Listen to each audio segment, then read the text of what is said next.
The Senate just had a chance to rip open one of the darkest secrets in modern American history, the Epstein files.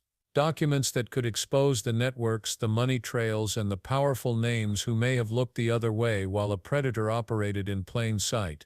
But instead of shining light, 51 senators chose to seal the truth shut. They voted to keep the public in the dark, and that decision raises one question that should chill every American: what are they hiding? Because these files aren't gossip. They're government records, flight logs, bank transfers, and internal communications, pieces of evidence that could connect dots the public has only guessed at for years. President, just minutes ago, I was outside and I was running up the steps to the Senate chamber in order to cast a vote on the issue before the Senate. And the issue before the Senate was whether or not we would pass a bill to release the Epstein files. As you run up those stairs, if you look back over your shoulder, you see there carved into the facade of the U.S. Supreme Court the 4 words, equal justice under law. Equal justice under law. What does that mean to us who grow up in America? It means that nobody is above the law. Not a politician, not a celebrity, not a billionaire, no one. Now, we certainly know that this vision to which we aspire, equal justice under the law, has not been fully accomplished. But we wrestle to move closer to that vision, to realize that vision. And today, we had a chance as the U.S. Senate to move significant stride in the direction of saying no one is above the law. The legislation that was considered was an amendment form of a proposal that I had drafted to say, release the Epstein files. And my co-pilot, Ben Ray Lujan, of New Mexico, saying, release the Epstein files. And indeed, many members on both sides have believed in this vision of transparency and accountability. Why? Well, because they value those words that are carved above the pillars of the Supreme Court, equal justice and law. They cherish that value in their heart, that we aspire towards a vision where everyone is accountable. Plus, in this particular case involving Jeffrey Epstein, every single one of us, all 100 senators, know that Jeffrey Epstein was a monster who groomed and abused underage children, a monster who trafficked girls to rich and powerful men, a monster who destroyed the lives of hundreds of young women. As I speak, the U.S. Department of Justice has files detailing the names of those connected to Mr. Jeffrey Epstein.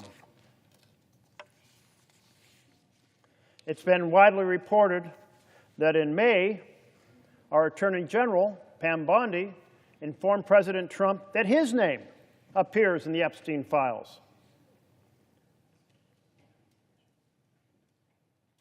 But to be clear, just because a name is listed in the Epstein files doesn't mean that that person was a collaborator in abusing young women. There may be lots of names in that file related to just casual acquaintances or people met on trips, who knows? But some of those names in that file may well shine light on people who abused young women. So let's bring it to light. If we believe in that vision of equal justice under law, if we believe in accountability for all, then release the files. Let the chips fall where they may. It is the right thing to do.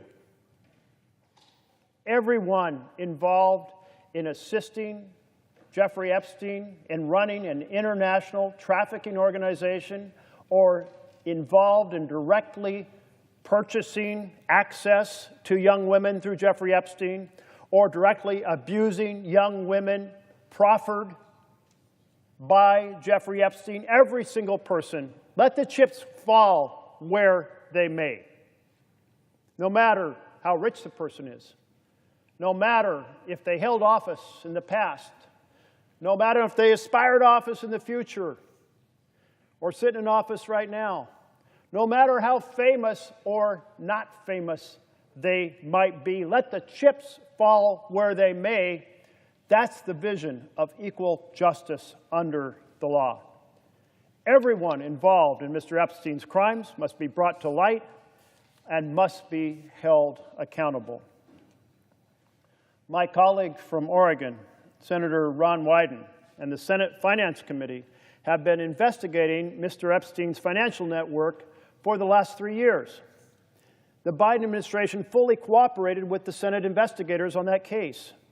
The Finance Committee staff went to the Treasury Department to see the Epstein files and suspicious activity reports. Democrats understood that this was an ongoing investigation. We applauded the Biden administration for cooperating, and that was the right course. But now we're under a different administration. Instead of cooperating, the Trump administration is obstructing.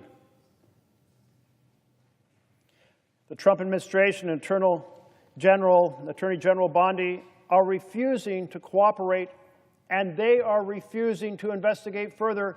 They're simply saying 2 words: case closed. Case closed? When they have their hands on information potentially regarding dozens or hundreds of individuals who abused young women. So today we had a chance to vote on whether the case is closed. We had before us an amendment which said, deliver the files. Create the force of law, deliver the files. And 51 senators in this body, I am ashamed to say, said, hell no. We want them kept secret. We want to protect the perpetrators. Why? Because the man in the Oval Office, Mr. Trump, told us he wants us to protect those files, does not want them public. On July 17th, the Wall Street Journal reported on a letter allegedly written by Trump to Epstein as part of a birthday book for his 50th birthday in 2003. The letter is signed at the bottom, Donald. It features a drawing of a woman's body with very suggestive text. I debated putting that letter up. There's a chart of it in the door behind me, but it's already been made public. The public has seen it. I find it profoundly offensive letter. And as I passed by a stack of newspapers today, I saw a series of examples of Donald Trump's signature because Trump has said to the world, it's not my signature.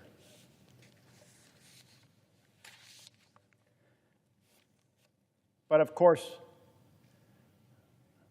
the experts say that's not true.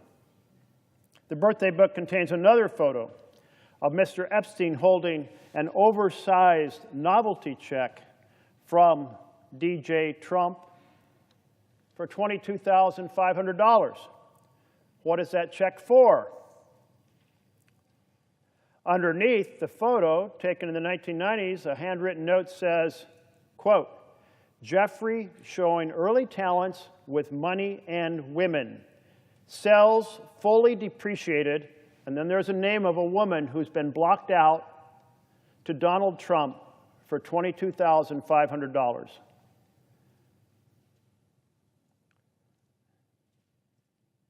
I don't know if a woman was sold to Donald Trump for $22,500. I don't know what it means to call a woman fully depreciated.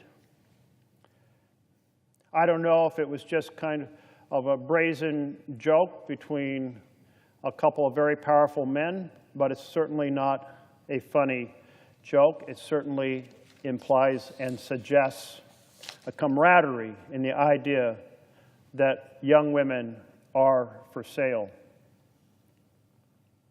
On July 15th, House Speaker Mike Johnson told CNN, "We should put everything out there and let the people decide it." Well, actions are more powerful than words. The words were, "We should put everything out there." The action was he adjourned the House of Representatives early for August recess to avoid voting on release of the files. Well, the House is back in session now. So I call on Speaker Mike Johnson to stand up for the principle carved above those pillars on the Supreme Court, equal justice under law, hold a vote in the House of Representatives on release of the files. The leader of the Senate told Fox News, "I always am a believer in transparency. I think more is always better." Today we voted on transparency,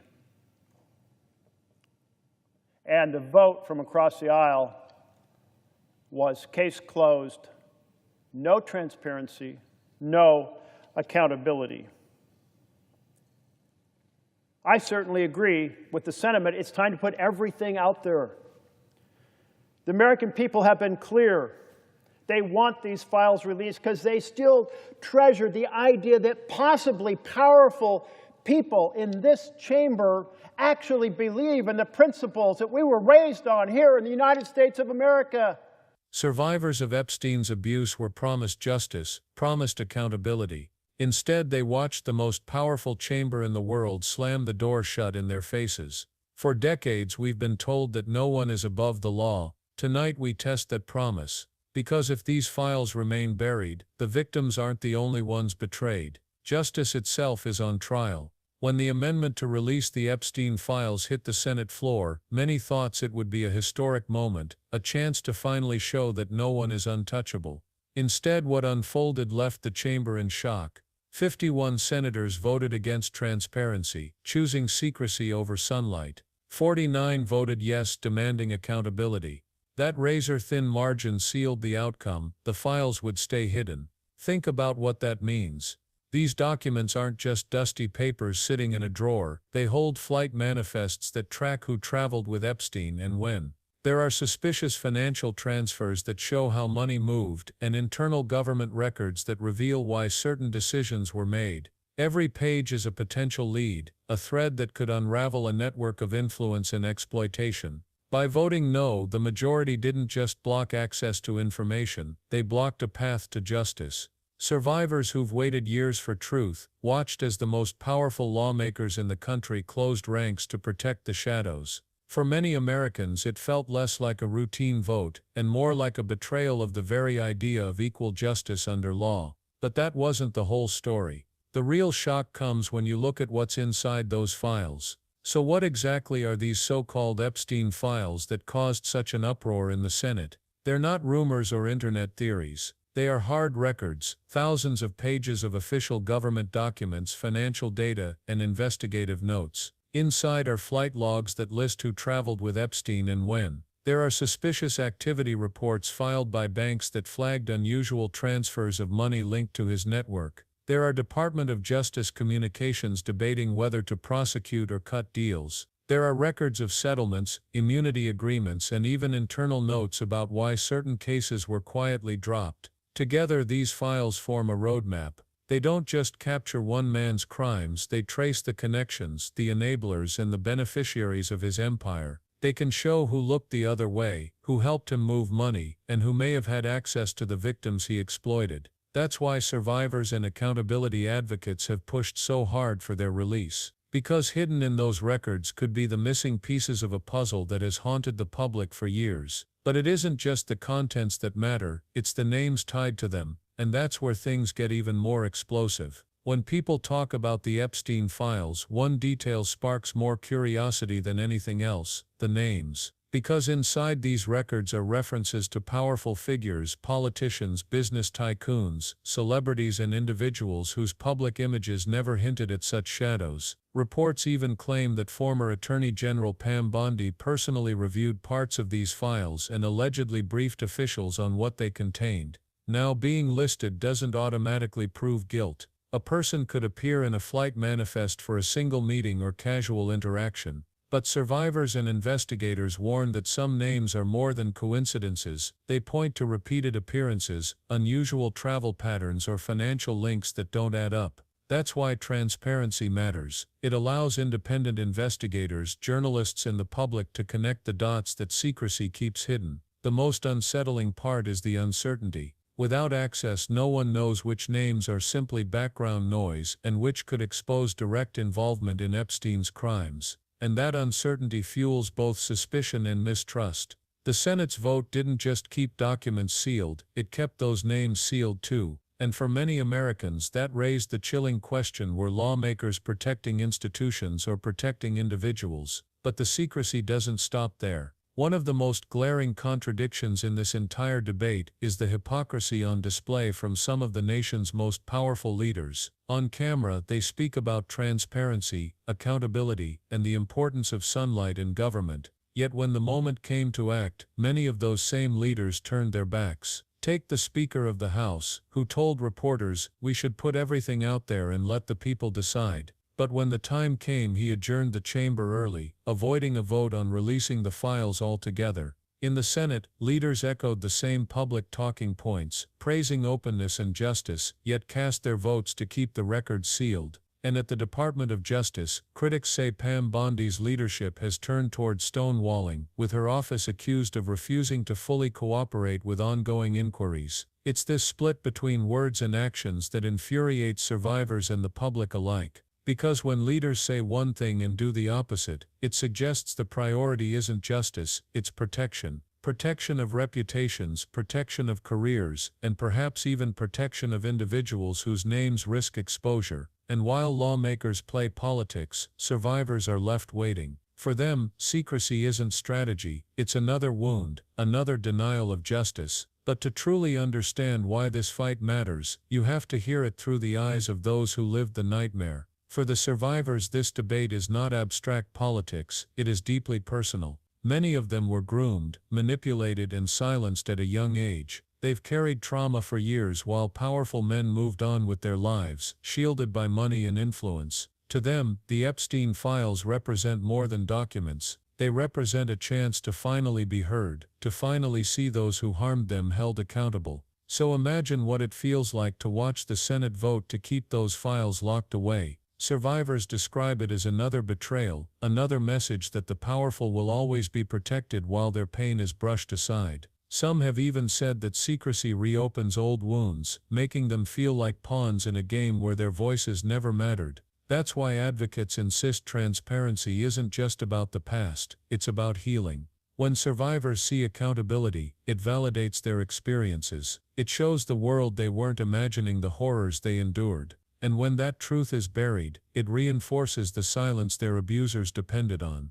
The Senate's decision wasn't just a political calculation, it was a direct blow to those still waiting for justice. But the damage goes far beyond the victims themselves. Secrecy doesn't just wound survivors, it corrodes public trust. When citizens see the government lock away files that could expose corruption, it sends a dangerous message: the rules don't apply equally. Ordinary people are held accountable, but when elites are involved, the curtain falls. That perception eats away at the foundation of democracy itself. Every time institutions protect reputations instead of pursuing truth, suspicion grows. People begin to ask, if this case, one of the most notorious in recent history, can be buried, what else is hidden? And once that doubt takes root, faith in the system doesn't just weaken, it collapses. Transparency, on the other hand, is more than symbolic. Releasing the files would allow investigators, journalists and citizens to connect the dots, it would give survivors validation, and it would show the public that no case is too politically sensitive for scrutiny, so long as victims' privacy is protected. By choosing secrecy, lawmakers didn't just shield names, they deepened mistrust in every institution tied to this scandal. And once that trust is lost, it is nearly impossible to rebuild. But here's the critical question: what would happen if the files were finally released? The answer could change everything. If the Epstein files were finally released, the impact would be immediate. Investigators would gain fresh leads to follow, names, dates, transactions and connections that could reveal how the network really operated. Journalists could cross-check records, compare timelines, and piece together truths that have remained buried for years. Survivors would finally see validation in black and white, knowing the system didn't bury their stories in secrecy. For the public, release would mean something even bigger, proof that justice doesn't stop where power begins. It would show that institutions can prioritize truth over reputation. It would signal that no matter how wealthy, famous or politically connected someone may be, the law still has reach. Of course, release must be handled with care. The files include sensitive details, and victim privacy must always come first. But the amendment already accounted for that, shielding names of survivors while exposing the rest. It was a careful balance between justice and protection. Keeping the record sealed ensures only one outcome: silence. Releasing them offers the chance for justice, accountability, and healing.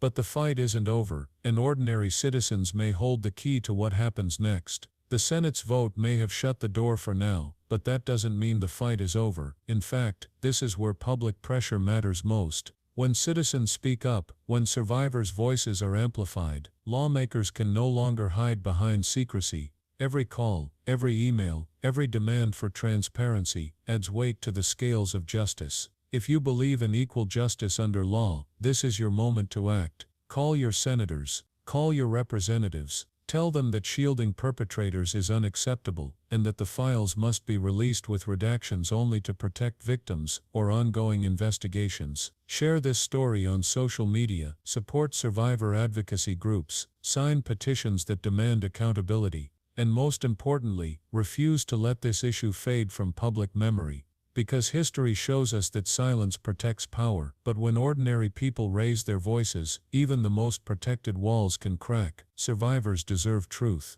The public deserves transparency, and justice demands action. Justice delayed is justice denied. The files must be released, not hidden. And the only way that happens is if citizens refuse to accept secrecy as the final word. The pressure starts with you, right now.